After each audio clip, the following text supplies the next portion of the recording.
Mga kapuso, nauwi sa panunugod at pananakit ang simpleng away kapitbahay ng dalawang pamilya. Nahuli pa ang pagsabunot sa mag-ina na dumulog naman sa inyong Kapuso Action Man para makapagsampa ng kaso. Hinila, hinampas, at saka pinagsasabunutan. Kahit ang isang aawat lang, napasali sa gulo.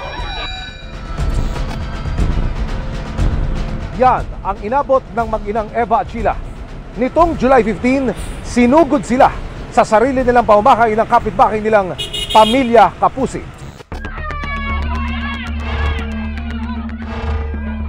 Hinihigit na po yung mama ko. Tapos yung kapatid ko din po, hinihigit na rin po nila. Kaya po sila talaga pumasok. Gusto po nilang kunin yung cellphone ko na may video nga po natin tulak na yung bakod, tapos may hawak po silang bato. Ang akin lang po, ba't po ganun yung ginawa nila sa amin? Hindi na po nakalaban kasi ano nga po, hila-hila niya. Tapos nagbakod po kami mataas para hindi na po kami makita, para iwas nga po gulo. Yun, sinisira niya naman po yung bakod namin. Dahil sa nangyari, nagtamo ng pasa sa iba't ibang bahagi ng katawan ng mag-ina. Base sa kanilang medico-legal, sumbong nila matagal na ang alitan ng dalawang pamilya. Makikita niyo po yung bakod namin. May yero po talaga yan. As in, ayaw po namin silang makita. Kasi papakada po pag nakikita kami, sabi nila, ay pok, adik, ganyan po. Kung ano pong salita na hindi po naman dapat sabihin. Nagpaunlak ng panayam sa inyong Kapuso Action Man ang kinatawa ng Pamilya Kapusi. Bakit po kayo kailangan? Kasi po, sobrang na din po galit, ma'am.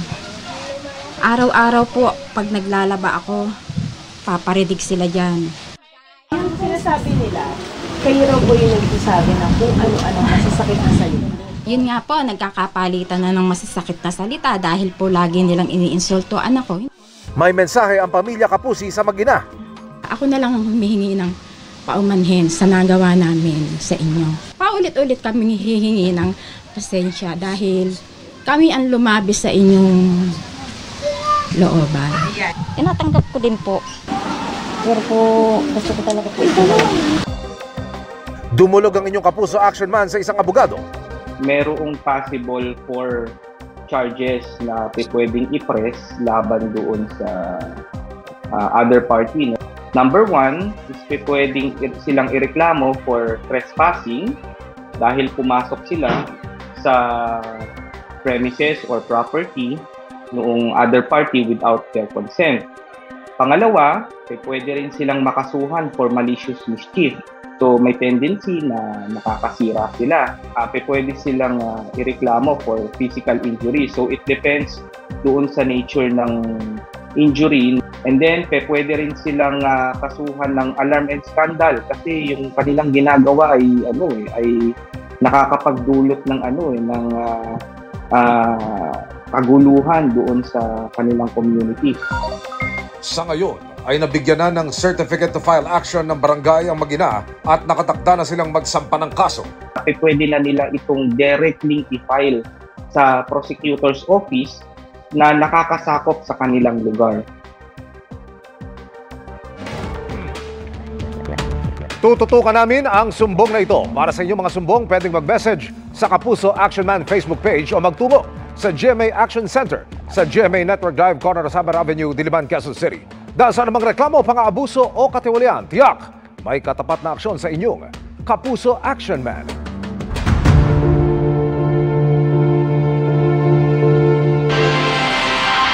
Paiimbestigahan ng munisipyo ng Matag-Ob, Leyte ang mga flood control projects sa kanilang bayan.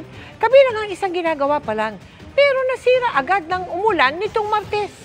Ipinatigil muna ang proyekto dahil hindi umano ikinonsulta sa kanila ng DPWH. Nakatutok si Luan May Rondina ng GMA Regional TV.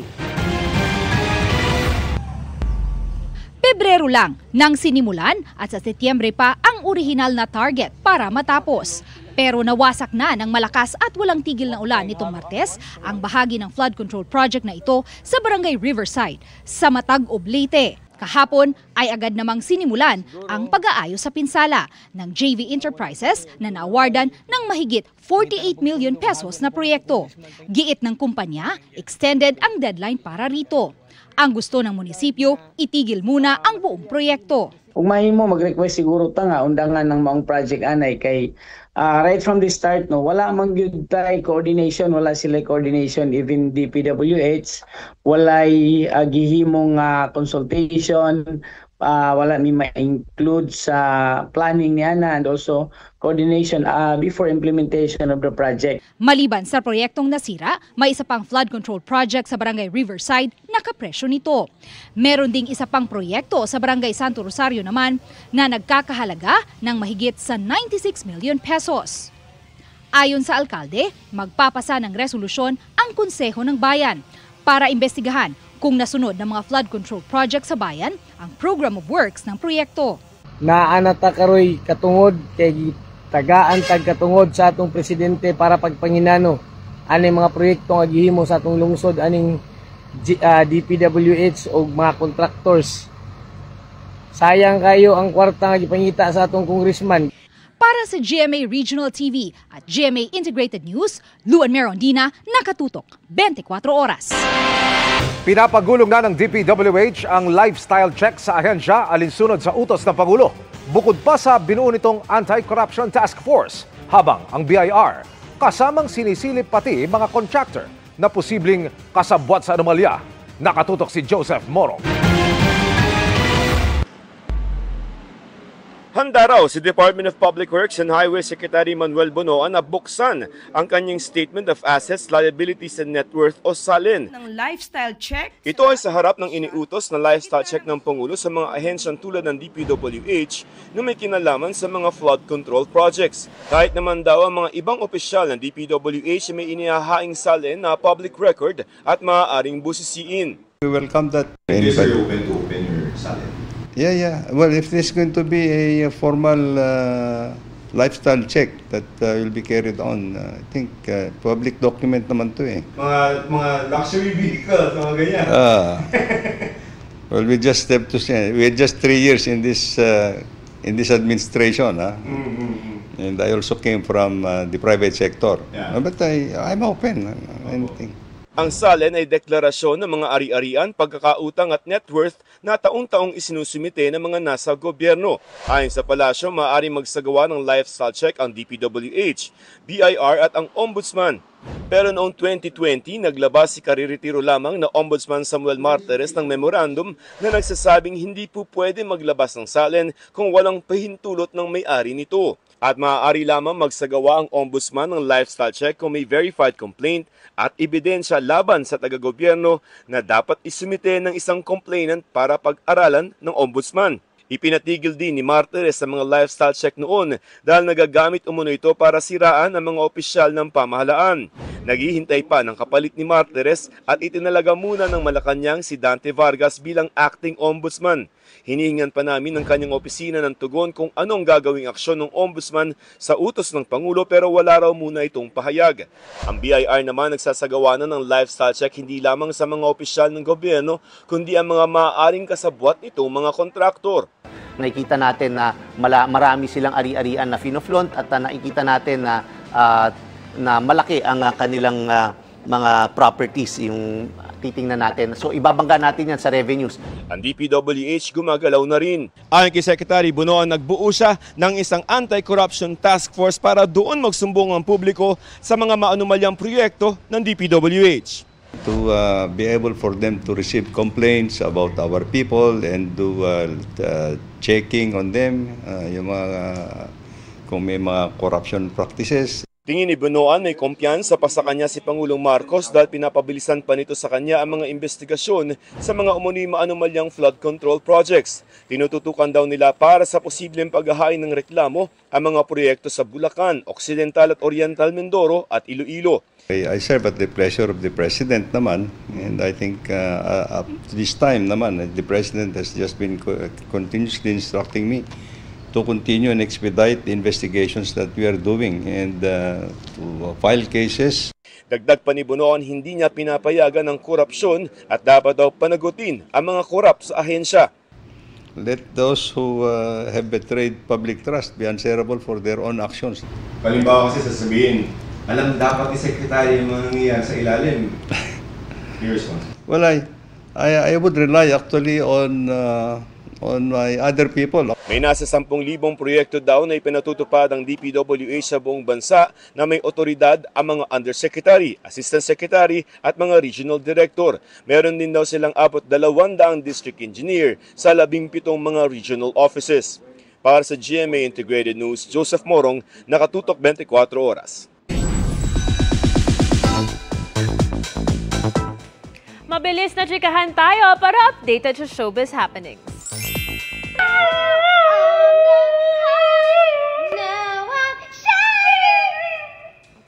Together, they are glowing. Up with their voices, sina Kapuso fashion icon Heart Evangelista at fur baby niyang si Panda.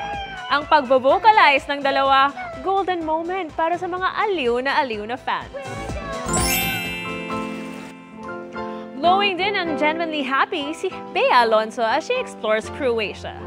Sa IG, binahagi ni Bea ang ilang snaps sa kanyang stunning European destination.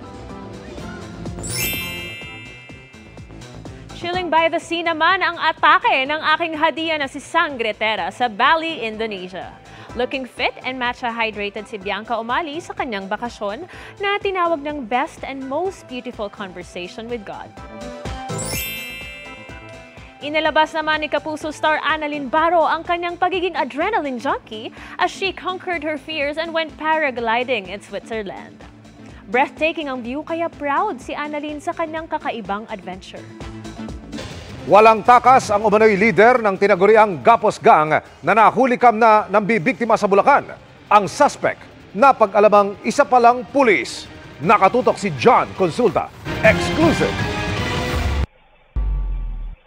Nakabonet at armado ang 5 lalaking ito nang pasukin ng isang bigasan sa Bukawi, Bulacan nitong Sabado. Tinutukan at iginapos nila ang mga empleyado sa kanilimas ang kita at mga personal na gamit sa bigasan. Papasukin nila ang bahay pag nagbukas ng bintuan, then papasok sila, then itatali nila yung mga biktima, and lahat na pwede nilang makuha, kukunin nila.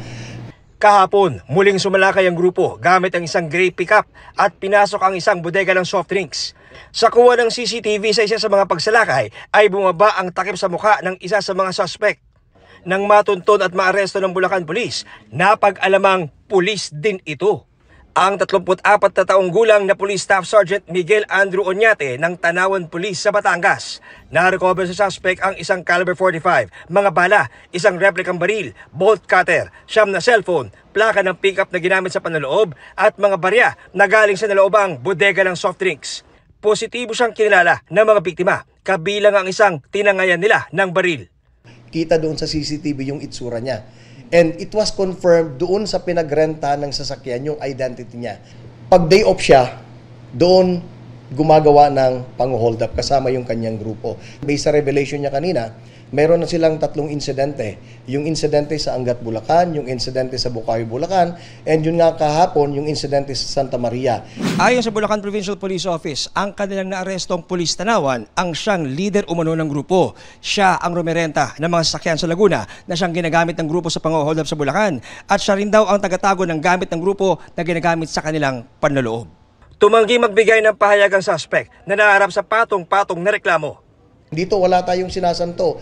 Kabaro man or sino man basta involved sa krimen, kailangan nating pagtulong-tulungan. Tuloy-tuloy yung ating follow-up. Mayroon na rin siya mga revelation kung sino yung iba pang kasama. Para sa GMA Integrated News, John Consulta, nakatutok 24 oras.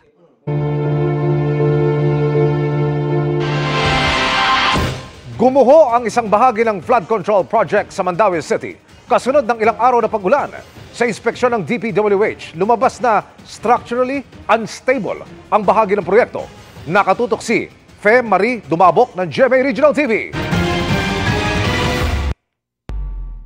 Hindi kinaya ng mga sheet pile ng flood control project sa Mandaue City. Ang ilang araw na sunod-sunod ang ulan. Tuluyang bumigay nitong Martes ang mga PVC na nagsisilbing retaining wall ng pangharang sa baha sa Barangay Paknaan. Kaya nag-aalala ang mga residente, lalo't binabaha sila. Kasi taga-tuhod, taga-diri, taga-Maytiyan. So kanang gihimo diha nga alis sa sapa, wag yun na magsilbi. Wala kay kon wa pa man na humandira. Ako kay kabalaka eh. Akong duha ka rep gani na kuan na apil niya. Guba ayuno na pod. Nya motor na mo nalapong. Okay na, di naman may kaikuan kay pagbaha, diretso man dayon. July 2020 pa, idiniklarang tapos ang proyektong nagkakahalaga ng 46 million pesos. Pero sa ganitong sitwasyon namin ito dinatnan. Ayon sa inspection report ng DPWH Cebu 6th Engineering District na nakalakip sa isang memo nitong August 26, 130 metro ng proyekto ang may mga hindi pantay at nakatagilid na bahagi sa likod ng sheet piles. Naging sanhi umano ito ng pagiging structurally unstable ng nasabing parte. Kaya hindi kinaya ang pressure ng pag-apaw ng tubig. Inalis na ng DPWH ang mga tumagilid na bahagi ng proyekto para maiwasan ang aksidente. Pero kanina, dinatnan pa namin ang ilang nasirang sheet pile sa Butuanon River. Kasama rin sa utos ang madali ang pagkumpuni sa nasirang bahagi ng proyekto, alinsunod sa approved design specifications. Pero wala kaming inabutang kontraktor na gumagawa kanina. Wala pang tugon ng DPWH at kontraktor ng proyekto sa request ng GMA Regional TV na makuha ang kanilang panig. Ayon naman sa Mandawi City Administrator, hindi proyekto ng kasalukuyang kongresista ang nasirang flood control project. Dahil sa nangyari, magsasagawa ang Mandawi City Hall ng inspeksyon sa retaining walls para malaman ang kondisyon nito. Actually, naka-agiman mi dahil napita itong last week. Ito nag-random inspect namin. At that time, wala pa man ito magubha. Kung kita mi dahil napit sa situation. Malagi na, magpadayon na siguro random, kaya taas magugkan ang Butuanon sa... Para sa GMA Integrated News, Marie Dumabok ng GMA Regional TV. Nakatutok 24 oras. Inanod ng baha ang isang van sa Pililla Rizal dahil sa malakas na ulan. Hindi lang mga bahay ang nalubog sa tubig, kundi pati ilang paaralan. Apektado rin ng baha ang aabot sa 2,000 pamilya sa Maguindanao del Sur. Nakatutok si JP Soriano. Grabe, taas agad, wala pang isang oras. Andun sila, babe. Ganito palang kataas ang tubig sa barangay Bagong Bayan sa Pililla Rizal dakong alas 4 ng hapon kahapon. Pero ilang minuto lang ang lumipas. Pa-rescue na tayo. Sige, may na ng rescue. At hindi natin ito kakayanin. Ano, di na tayang yun. Ganito na kataas ang baha sa lugar. Halos rin na ang van na ito dahil sa malakas na ragasan ng baha. Maya-maya. Ay ba? Ayun ba? Dati, nilangay na. Nilangay na yung van. Manana. Ang naturang van, tuluyan ng inanod, nakatagilid at basag na ang mga salamin ng abutan ng mga residente. Kung saan pinagtulong-tulungan itong buhatin. Ayon sa uploader ng video na may-ari rin ng van, may laman pang mga paninda ang inanod na sasakyan. Wala na, lubog na lahat ng gamit. Yan mo nga yan, Dad. Pinasok rin ng tubig ang mga bahay na nagpalubog sa mga gamit. Ito po yung kanti ng school. Hindi rin pinatawad pati loob ng eskwelahang ito na nalubog naman sa putik. Puno rin ng putik ang covered court ng paaralan. May mga humambalang ding putol na mga sanga ng puno. Sa barangay Hulo naman, kinailangan ng i-rescue ng otoridad ang ilang mga residenteng apektado ng baha. 6 na pamilya o mahigit 30 individual ang dinala muna sa evacuation center. Sa North Cotabato, ilang araw nang lubog sa baha ang ilang lugar, gaya sa Makasendeg Elementary School sa Midsayap, kung saan pansamantala munang hindi nakapapasok ang mga estudyante. Ganyan din ang sitwasyon sa Datos Salibo, Maguindanao del Sur, kung saan aabot na sa 2,000 pamilya ang apektado ng baha. Kanina, malakas na buhos ng ulan sa ilang bahagi ng Metro Manila. Ayon sa Pag-asa, dulot ng low pressure area na naging bagyo na at habagat ang pag-ulan sa mga nabanggit na lugar. Para sa GMA Integrated News, JP Soriano, nakatutok 24 oras. Maki-update naman tayo tungkol sa low pressure area na nabuo bilang bagyong Jacinto. Kasama si Amor La Rosa ng GMA Integrated News Weather Center. Naku Amor, hanggang kailan ba itong mga nararanasan nating pag-ulan? Salamat, Mel. Mga kapuso, magpapatuloy pa rin po ang mga pag-ulan sa ilang bahagi po ng ating bansa. Yan po ay kahit nakalabas na sa Philippine Area of Responsibility ang bagyong Jacinto. Alas 5 po ng hapon kanina, tuluyan na po itong makalabas dito sa Philippine Area of Responsibility. Mabagal po itong kumikilos. Yan po ay sa direksyong north-northwest. Ayon po sa Pag-asa, sunod na tutumbukin ng bagyo ito pong northern o kaya naman ang central Vietnam, kung saan po ito posibleng mag-landfall ngayong weekend. Walang inilabas ng wind signal dahil papalayo na po yung bagyo, pero yung trough o yung buntot nitong bagyong Jacinto ay umaabot at nakakaapekto pa rin dito po yan sa ilang bahagi ng ating bansa. At bukod po dyan, pinalalakas din itong bagyong Jacinto. Ito pong hanging habagat, kaya po magpapatuloy rin yung mga pag-ulan dito po yan sa ilang lugar. Base nga sa datos ng Metro Weather, ngayong gabi may mga pag-ulan pa rin sa ilang bahagi po ng Cagayan Valley, ganun din sa may Cordillera, Central Luzon, ilang lungsod po dito sa Metro Manila, Southern Luzon, kasama po dyan ang Calabarzon at pati na rin po ang Mimaropa, Bicol Region, ilang bahagi po ng Visayas, lalong-lalo na dito sa may western portions at meron din mga kalat-kalat na ulan dito yan sa Caraga Region. Bukas ng umaga, halos ganito rin po ang inaasahang panahon, lalong-lalo na sa may Southern Luzon at pati na rin sa ilang bahagi ng Visayas. Pagsapit po ng hapon, mas malawakan na po ang mga pag-ulan. Inaasahan po natin halos buong bansa na po yan at meron po mga matitinding buhos, kaya posible pa rin po yung mga pagbuhos ng mga ulan at yan po ay dahil po dito sa thunderstorms na magdadala rin po ng banta ng mga pagbaha o di kaya naman ay landslide, kaya po maging alerto. Dito naman sa Metro Manila, sisilip-silip pa ang araw sa umaga o kaya naman sa tanghali, kaya medyo mainit po ang panahon.